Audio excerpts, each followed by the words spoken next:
MUR ධන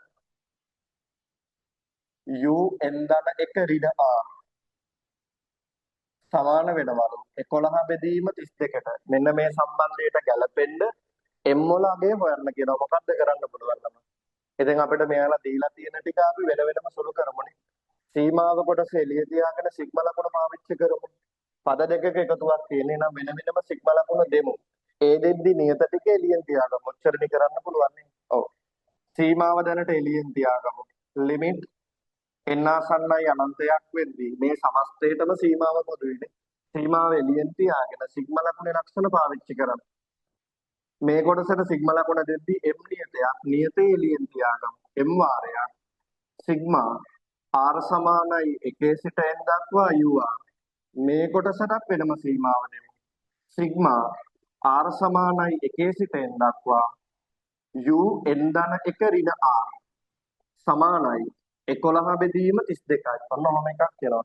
දැන් මෙතනින් එහාට මොනවත් කරන්න පේනවද නැහැ. කිසිම දෙයක් පේන්නේ නැහැ. 1 සිට n දක්වා ur. ඒකේ අගය නම් අපි හොයාගෙනත් තියෙනවානේ. මෙතන අපි කලින් හෙව්වා මේ තියෙන 1 සිට n දක්වා ur කියන්නේ මේ සමස්ත ප්‍රකාශනය. දැනට ආදේශ කරන්නේ නැතුව ඇයි මෙතන එළිය සීමාව දුන්නාම මේකට සීමාව දුන්නොත් 1 සිට අනන්තය දක්වා ur නේ. අන්න 1 සිට අනන්තය දක්වා ur කොච්චරයිද? 11 බෙදීම 96යි. එතකොට මෙතන නම් සුළු වෙනවා. හැබැයි මෙතන මෙහෙම ප්‍රකාශනයක් අපි අරගෙනවත් නෑ. අපිට හිතෙන්නේවත් නෑ. දැනට ඔහොම හිතෙන්නේ නෑ. එහෙනම් අපි ආරට අගයන් ආදේශ කරමු. අගයන් ආදේශ කරපම ලස්සනට පේනවා. අතෙන්ට අගයන් ටික පිළිවෙලට ආදේශ කරන්න.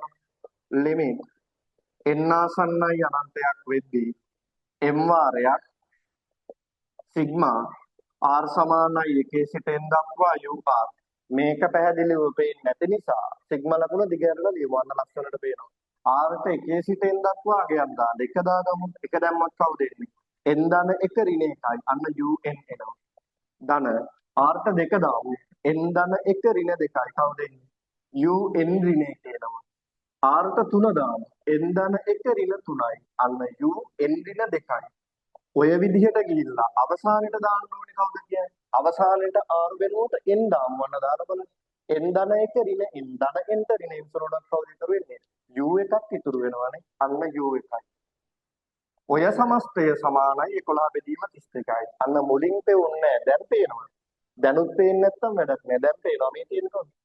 un ඍණ 1 un ඍණ 2 u1. එහෙම පේන්නේ නැත්තම් අග ඉදන් වලට කියවන්න u1 u2 u3 n ඍණ 2 n ඍණ 1 n. එහෙනම් ඔය සමස්තය කවුද ළමයි? ඔය සමස්තය කියන්නේ r සමානයි 1 සිට n දක්වා ur බව තේරෙන්න ඕනේ. දැන් පාඩමේ අන්තිම කොටසනේ. නම් මේ සමස්තය කියන්නේ නැවත කවුද? මේ සමස්තය කියන්නේ සිග්මා r සමානයි 1 සිට n දක්වා ur. පැහැදිලිද කතාව? එකපාර පේන්නේ නැහැ. මේකේ කොහොමද පේන්නේ? ඒ නිසා දිගහැරලා ලියවන්න. දිගහැරියට පස්සේ හොඳට පේනවා. දැන් ආදේශ කරා. ලිමිට් n ආසන්නයි අනන්තයක් වෙද්දී m වාරයක් සිග්මා r සමානයි 1 සිට n දක්වා ur ධන මේ සමස්තය කියන්නේත් ඒකමයි. සිග්මා r සමානයි 1 සිට n දක්වා ur සමානයි 11 බෙදීම 32යි. දෙන්නට පොදුයි කවුද? r සමානයි 1 සිට n දක්වා ur ලිමිට් n ආසන්නයි අනන්තයක් වෙද්දී මේ දෙන්නගෙන්ම පොදු කෙනා එළියට ගමු. සිග්මා r සමානයි 1 සිට n දක්වා ur පොදුයි. මෙතනින් ගියොත් m ඉතුරුයි. මෙතනින් එහා ගියොත් 1 ඉතුරුයිනේ. m ධන 1 සමානයි 11 බෙදීම 32යි. නැවත සිග්මා ලකුණේ ලක්ෂණ පාවිච්චි කරලා m ධන 1 නියතයක්. මේකේ r නෑ නේද? මම වෙනස් වෙන්නේ r කියන්නේ. m ධන 1 සිග්මා ලකුණෙන් එළියට ගියේ. ඒකේ n නැති නිසා සීමාවටත් නියතයක්. අන්න සීමාවෙනුත් එළියටම ගේනවා. එළියටම ගලවගෙන ඉන්න. m ධන 1 වාරයක් ලිමිට් n ආසන්නයි අනන්තයක් වෙද්දී සිග්මා r සමානයි 1 සිට n දක්වා ur 11 බෙදීම 32යි. අන්න අගේ දන්නවා අපි. n සමානයි 1 සිට අනන්තය දක්වා ur. කවුද ළමයි? මෙතන අපි හොයලා තියෙනවා මේ තියෙන 1 සිට අනන්තය දක්වා ur කියන්නේ 11 බෙදීම 96යි. m ධන 1 වාරයක් 11 බෙදීම 96 සමානයි 11 බෙදීම 32යි. අන්න 11ට 11 සුළුයි. 32 ඒවා තුනක් තියෙනවා 96ට. අන්න තුනෙන් වැඩි කරගන්න. ඉඩ මදි නිසා මම මෙතෙන්ට කියනවා. m ධන එක වාරයක් 1 යට 96 සමානයි 1 යට 32යි 32ට 1යි 96ට 3යි හරස් වැඩි කරන්න. m ධන 1 සමානයි 3යි. අන්න m වලගේ කොච්චරයිද? 2යි. නියම ගානක්.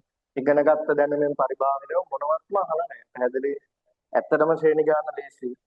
ලකුණු 85න් 85ම ගන්න පුළුවන්. හරි. එතකොට ඒකේ මම අර කලින් කියපු කතාව තිබ්බා. මේකේ මාකින් එකේ ලියලා තිබ්බා. මේකේ පද 3ක් ලියලා තිබ්බොත් ලකුණු 5ක් දෙන්න කියලා. හරි. ඕක කවදා හරි මේවා වෙනවා. ඒ නිසා පද 4ක්ම ලියන්න. හරි. 3න් අතාරින්න එපා. බැරි වෙලාවක් ලිව්වොත් පද 4ක් ලියලා තියෙනවා නම් ලකුණු 5ක් දෙන්න කියලා. ඒක කියන එකක් සාධාරණ. දැන් පද 3ක් තිබ්බොත් එක්කෙනයිනේ කැපෙන්නේ. F4 කැපෙන්නේ මේ කොටස විතරයි කැපෙන්නේ. ඒකේ රටාවක් පේන්නේ නැහැ. එක්කෙනයිනේ කැපෙන්නේ. ඒ නිසා පද 4ක් ලිව්වා. ලේසියට ලියන්න එපා. පද 4ක් ලියලා දාන්න. මේ රටාව පුළුවන්ද කියන එක එයාලා බලනවා. හරි. මේ අවුරුද්දේ නම් මෙතෙන්ට 5යි මෙතෙන්ට 5යි තිබ්බේ. නමුත් බැරි වෙලාවක් මෙතෙන්ට 10ක් වගේ දුන්නොත් අපරාධයි. හරි. ඒ නිසා පද 4ක් ලියන්න කම්මැලි වෙන්න එපා. මේ පාර පේපර් එක දැක්ක කට්ටිය ලියන්නේ පද 3යි සමහර කට්ටිය පද 2යි. දැන් මේක එහෙම පද 2ක් ලියලා තිබ්බනම් අය දෙන්නෙම නෑ ජීවිතේට ලකුණු. පැහැදිලිවම මාකින් එකේ ඉස්සරහ තිබ්බා. පද 3ක් අනිවාර්යයෙන්ම ලියලා තියෙන්න ඕනේ ලකුණු 5 දෙන්න. හරි. ඒ නිසා පද 4ම ලියන්න. හරි. ඔන්න අපි 2024 ඉවරයි. 2000